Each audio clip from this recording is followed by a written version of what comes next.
We carry history inside us, even if we don't always see it. Colonization didn't just take land, resources, and power. It left scars in minds, families, and cultures. This is what many call colonial trauma. It's a weight that doesn't stay in the past. It shows up in how people see themselves, in the systems we live under, and in the choices we believe we can or cannot make. Colonial trauma is the deep wound left by centuries of domination, erasure, and violence. It's not only about historical events. It's about how those events live on in today's psychology, economics, and culture. For individuals, it can look like feelings of shame, powerlessness, or disconnect from roots.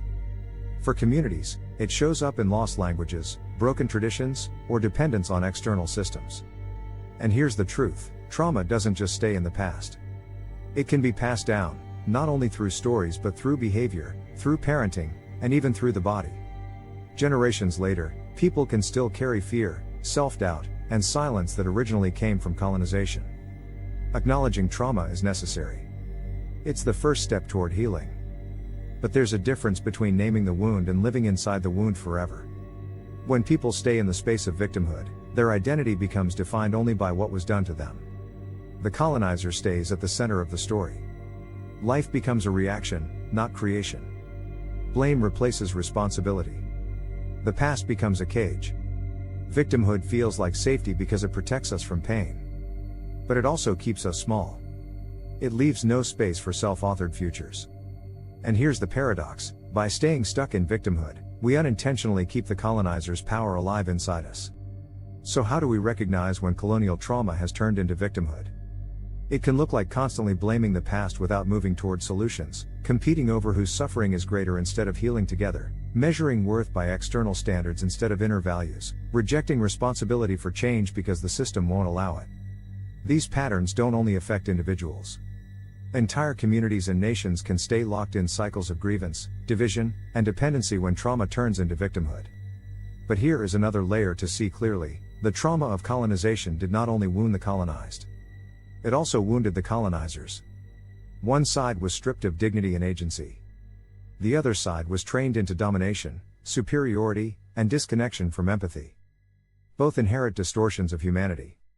Colonial trauma, then, is not just their trauma or our trauma.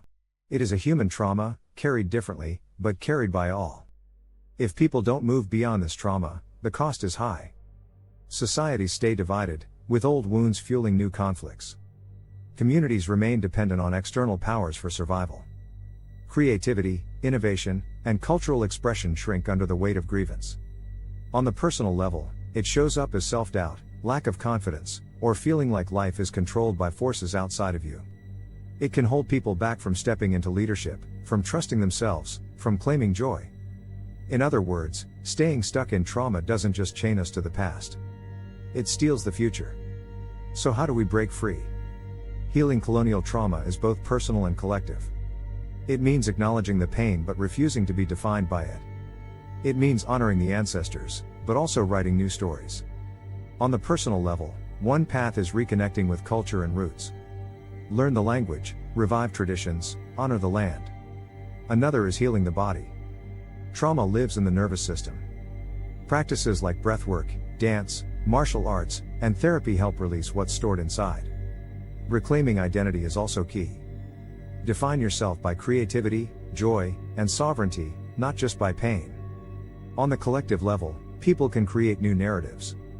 Through art, music, literature, and education, communities can tell their own stories.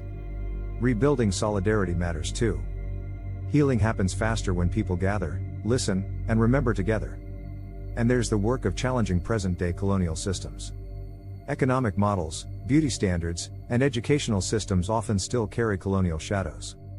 Breaking free means creating alternatives that reflect dignity and authenticity. But breaking free also requires something deeper, moving beyond us versus them. If the colonized only see themselves as victims, they stay trapped. If descendants of colonizers only see themselves as guilty oppressors, they also stay trapped. Unity begins when both step into identities rooted in dignity, creativity, and responsibility, not just in old roles.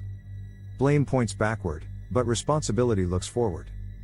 Both sides can share the responsibility to repair, to heal, and to create a future not dictated by old divisions. The heart of breaking free is this: shifting from being a people defined by wounds to being people defined by possibility. When communities move through colonial trauma instead of staying stuck in it, something powerful happens. Identity becomes rooted in sovereignty, not victimhood.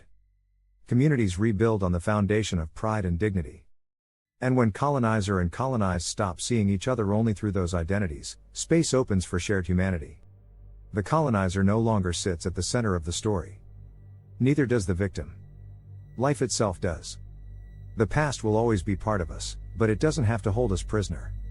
The scars can become reminders of resilience instead of cages of resentment.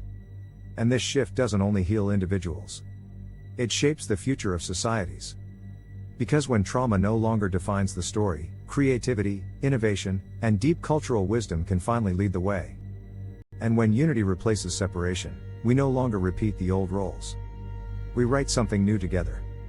Colonial trauma is real. But staying stuck in it keeps the chains alive. The work now is to honor the past, heal the wounds, and step into futures not dictated by colonial shadows. Breaking free doesn't mean forgetting. It means remembering differently, in a way that gives life, not takes it. Because the real revolution isn't only in systems. It begins inside, when we stop living as victims of the past and stop reducing others to oppressors, and instead start living as creators of the future, together.